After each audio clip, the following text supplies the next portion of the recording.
The quarterfinals are set at the Australian Open and all of the big seeds remain in the draw for both the men's and women's.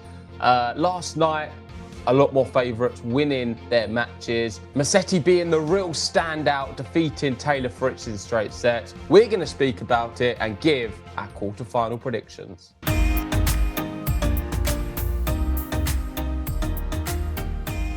That's it. We are into the quarterfinals at the Australian Open, the first slam of the year, and the favourites have been doing very well. But there was one upset. It was only a small upset, but the dramatic fashion in which it happened, and I think we've just been seeing this across a lot of the matches in the fourth round, it was straight sets wins. There was only one match that went 4 sets. That was Shelton versus Ruud.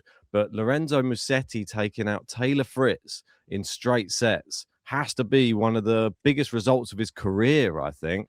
And he's made it through now to back-to-back quarterfinals in hardcourt Grand Slams, which I think this is huge for Lorenzo Musetti and massive for him because next up for him, he has Novak Djokovic. Yep, and he's passed Novak Djokovic in the live rankings. He is third in the world, behind only Carlos Alcaraz and Jannik Sinner. He's getting better and better. And looking at his career over the last few years, I was going through the career statistics.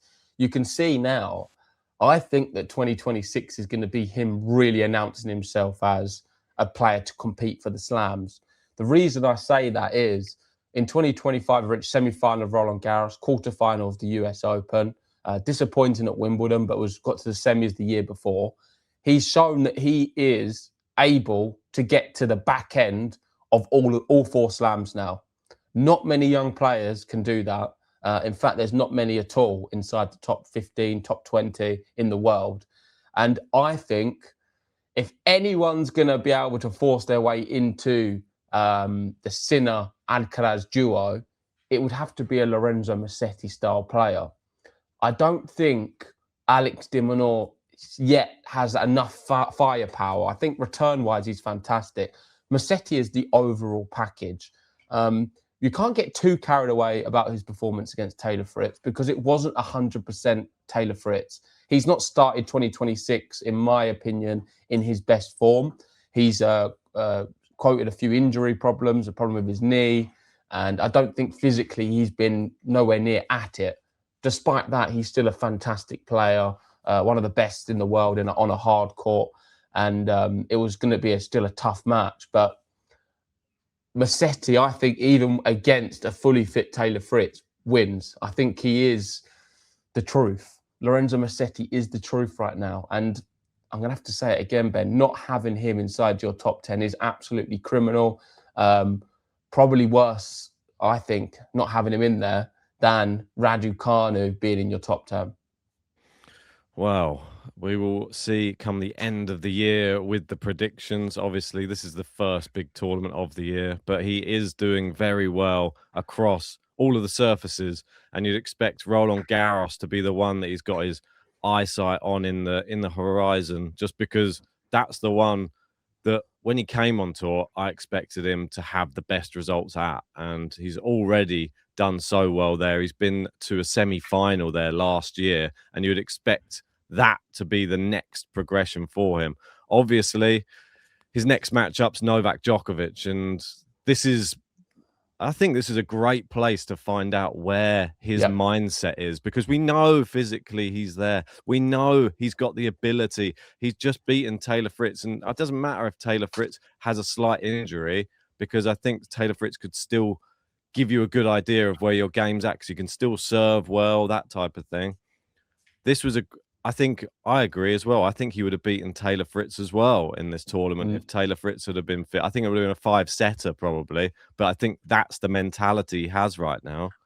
Can he beat Djokovic though? Because when you go onto the court against Djokovic, he has all of the past in his head. And he said after the match against Fritz, I've played him a few times and I learn every time I play him. That's the main thing. So has he learned from the last time he played Djokovic? And playing Djokovic in a quarterfinal of a slam is different to playing Djokovic elsewhere in other tournaments in 3-set matches around the tour. He's in the best position ever to be able to beat Djokovic now. Djokovic has had a match off, though, so he will be fresh, and it makes it even more exciting. If he doesn't beat him now, then you're going to have to be super worried for Lorenzo Musetti in that rivalry. And it just shows, I think, with Novak Djokovic, what kind of athlete he is. Musetti should be favourite. He should be favourite going into this match. He is a better tennis player, I think, on paper right now than Novak Djokovic. I know a lot of people will not like me saying that, and they'll say Djokovic is still clearly the third best in the world. In terms of the level of performance we're watching, Musetti has enough. He has enough to beat him. Looking at the head-to-head, it doesn't show that, because they've played, 10 times? Djokovic has beaten him 9 times. Musetti only the once, and that was in 2023 at Monte Carlo. Djokovic is probably maybe one of his worst Masters events, especially in recent years. Yeah. Last time they played was Athens in the final, in an indoor hard court. It went to 3. It was quite tight. Musetti, I watched that one. I predicted him to win. I thought he should have won, and it was a mental problem again in that third set. Lost it 7-5 in the end.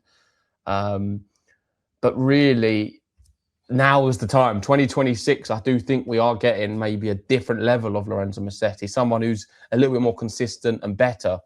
Gil says, if you care to factor in defence and consistency, Musetti's forehand has become one of the best in the world. I definitely agree with that. And I think he's got great chances to beat Novak Djokovic, if not his best chance to. Yeah, it's one of those matches, though, that obviously if you look at the head-to-head, like you were saying, it is 9-1 in favour of Djokovic.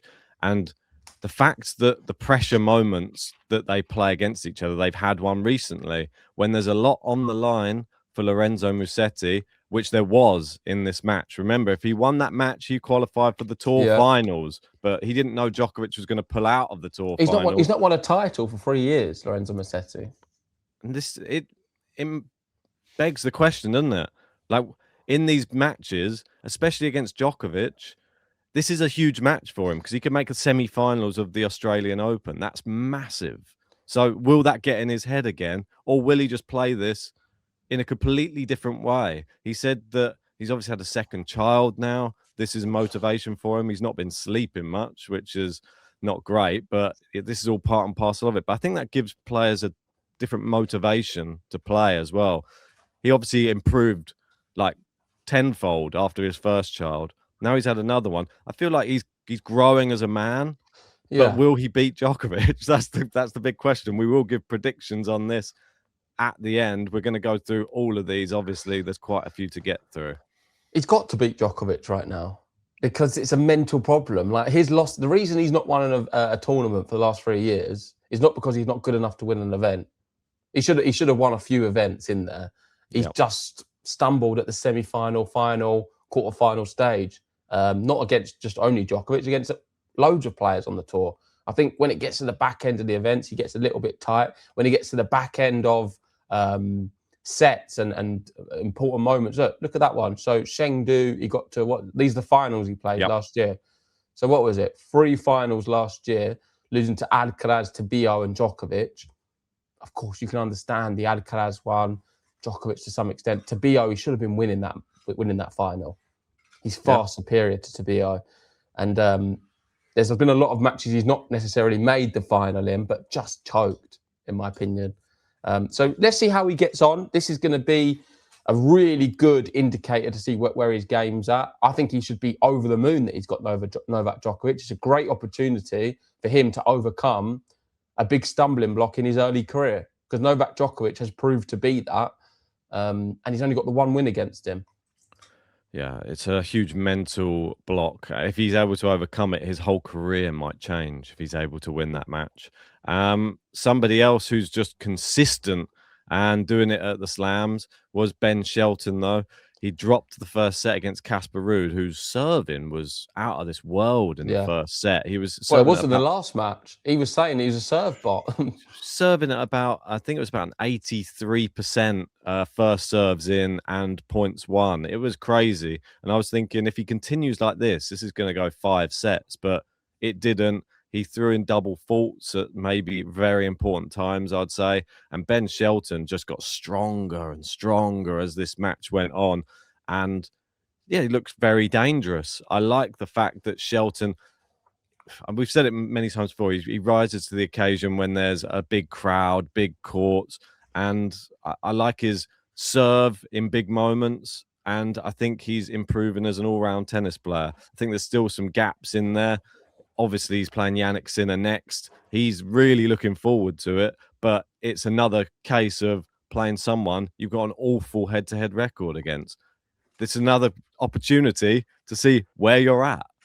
Definitely. And it's a similar thing, I guess, in the sense of Ben Shelton, I think, should be really pleased he's getting Sinner right now, because he's the type of guy I feel like he needs to overcome to get to that next level and win Grand Slams, because he's not that far off it. He is a really top player, Ben Shelton.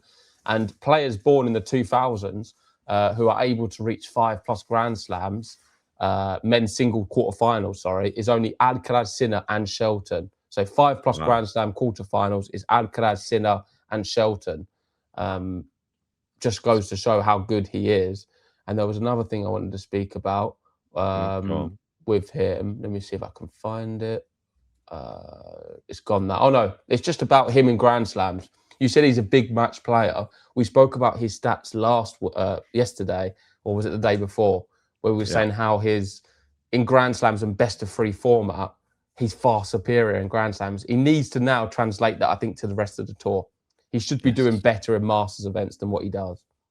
Oh, most definitely. You can't only turn up at the slams. It'll get you high up the rankings, but you'll never be a world number 1 or anything like that if you're only just going deep in slams. It's proven. Like, you see, Djokovic gets to the semi-finals of them all and he ends up, 4th in the world, 5th in the world. You're never going to be fighting for number 1.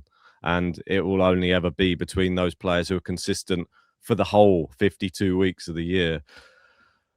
I'm still excited, though, because he has one win over Jannik Sinner ever in his career. And it was the first time they ever played.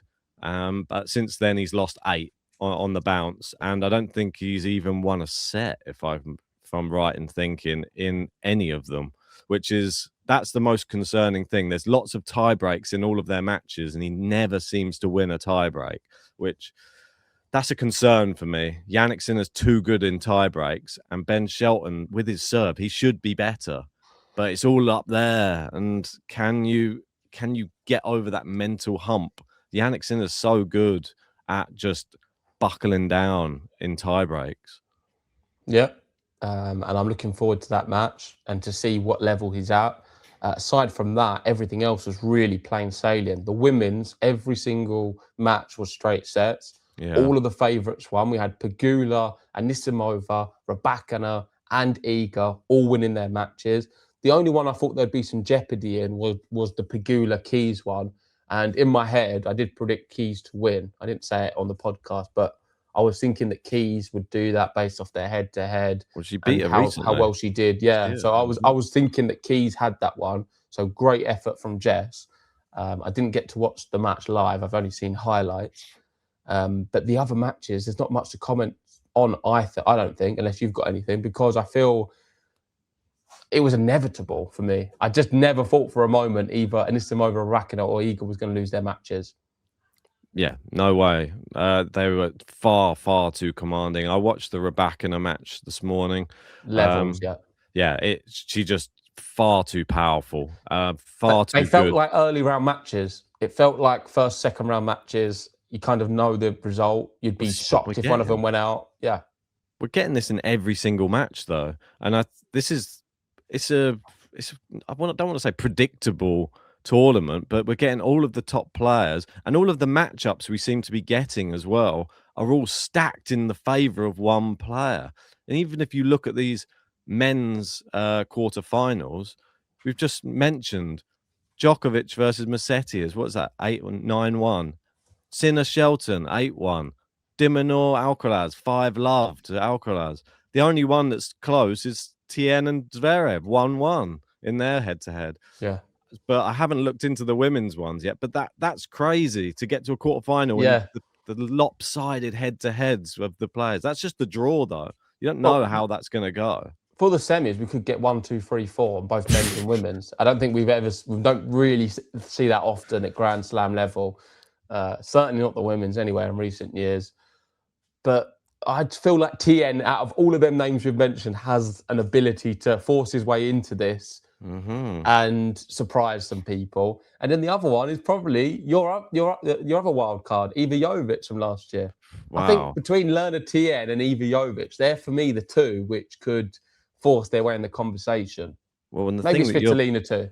Yeah, maybe. But the thing you're pointing out there when you're saying Tien Jovic leads me on nicely to the next tweet, which is America. And 4 Americans in the women's quarterfinals for a slam.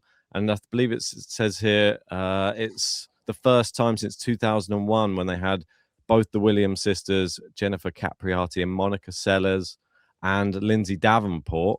And then we've got here Gauff, Pegula, Jovic, and Anisimova. This is incredible. It's like really, really to have this many players deep in a slam from one country. It's unbelievable, really. And they've got a great opportunity. Obviously, now there's a guaranteed person who's going to be in the semis, because Pegula versus Anisimova, you've got a guaranteed American into the semis already. Great for American tennis. That one's going to be a very close one, Pegula and Anisimova. We'll give our predictions at the end, so make sure to stay on till the end. Yeah, it's exciting stuff if you're American, isn't it? Definitely, and I secretly think you've done well predicting Anisimova to win the women's. Your Alcaraz one's not bad either. I feel like the Alcaraz and Anisimova double isn't that bad at all. Of course, the Sinner Sabalenka, the double S, is the one which is the favourite outcome. But what you've gone for, I think, is interesting. I am kind of swaying towards Sabalenka not winning this event.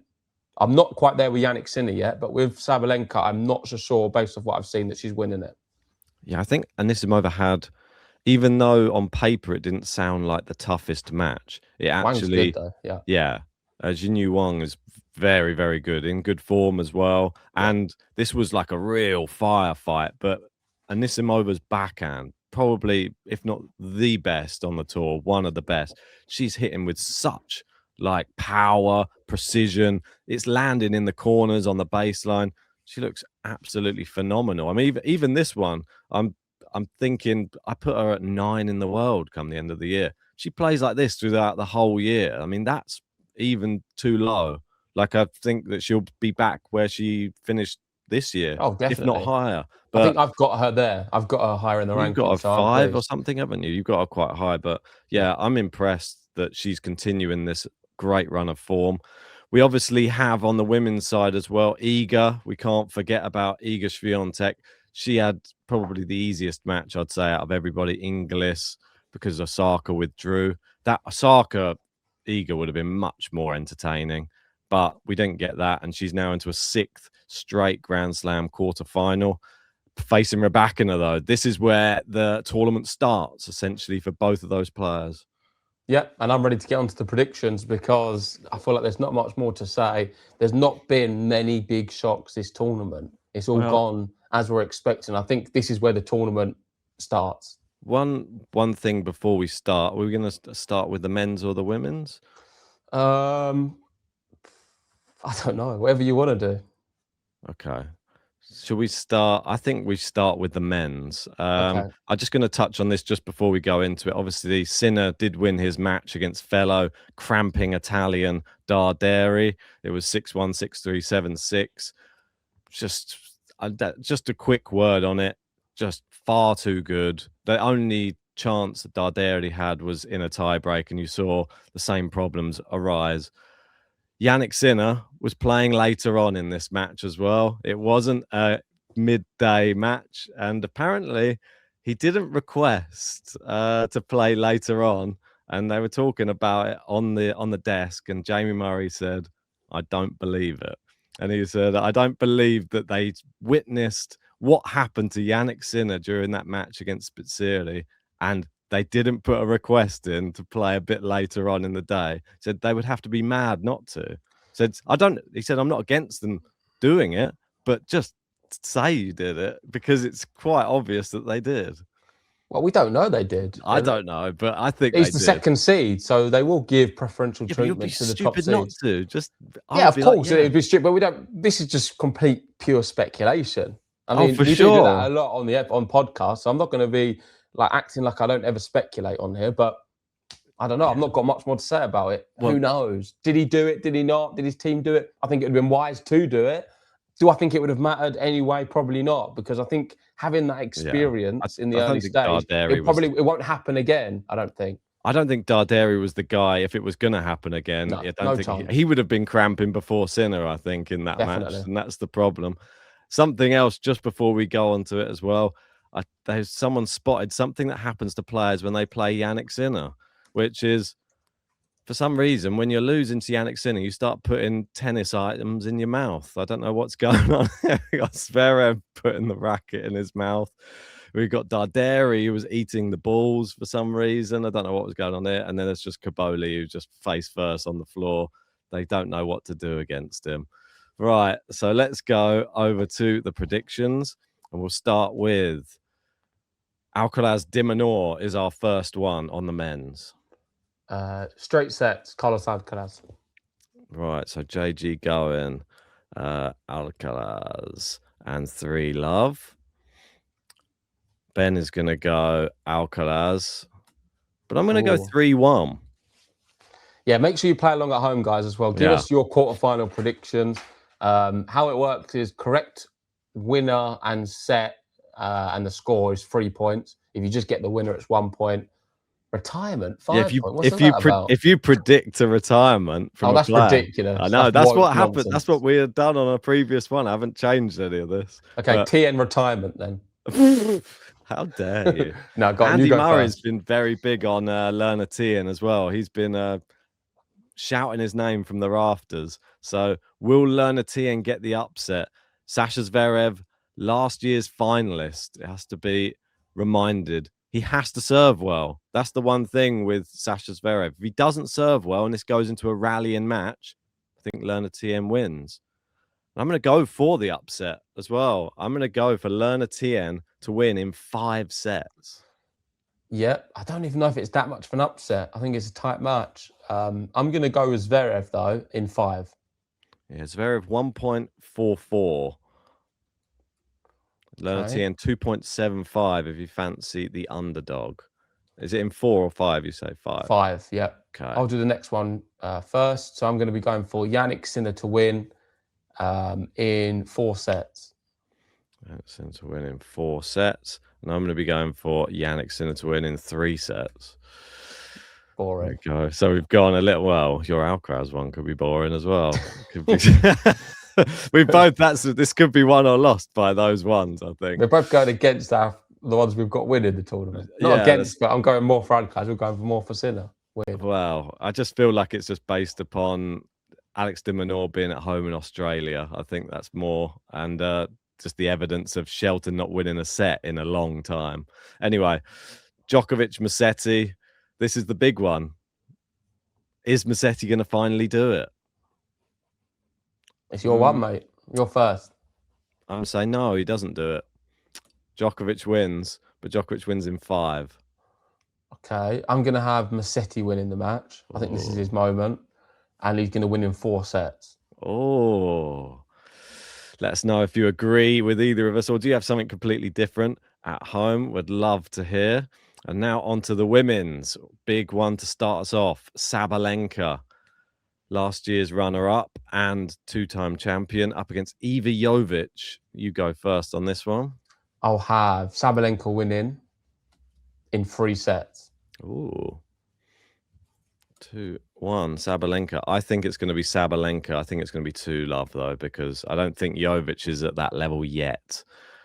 Be entertaining, but I think it'll be 6-4, maybe 6-3, something like that. Gauff, Svitolina. I think this is going to throw the cat amongst the pigeons. I know that we're a bit divided on this. Well, this is like the Tien Zverev one on the men's. Yeah, I'm going to go Gauff. I think I said it on the last episode. I've not changed my mind. Gauff in 3. I'm torn. I'm going to also go Gauff in 3. Okay, he's changed his tune. All right, Pegula Anisimova. I'm going to go Anisimova in straights. Ooh. And I'm going to be going for Anisimova in 3. I think this is a really close match. Okay. Then the big one, final one, the big one, Iga versus Rybakina. To finish it off, I think Rybakina's going to win this one. I think she knows how to defeat Iga, but I think it won't be straight sets. It'll be 3 sets. Yep, put me down the same. Rybakina in 3. Okay. There you go. Boom. So, all locked in. Who will win out of myself and JG? Let us know if you beat us in that comment section as well. We want to see your predictions, but don't edit it, because then we know if you've gone in there and you've changed it after the result. It does say edited, so you can't really get away with it. Good luck, everyone, and enjoy the next round of the Australian Open. I think this is a new stage of the tournament completely, where we've got a bit more uncertainty. Because so far it's been very, very plain sailing for all of the big names. Maybe we're not going to get that, and it's going to be even more so until the semi-finals, and that's where the tournament begins. But there's a lot of players at the top of the game who are just superior to the rest, and we're going to be seeing them battle it out very soon. So if you haven't already, please hit the like button, subscribe if you're new, and let's go, Jannik Sinner. Forza!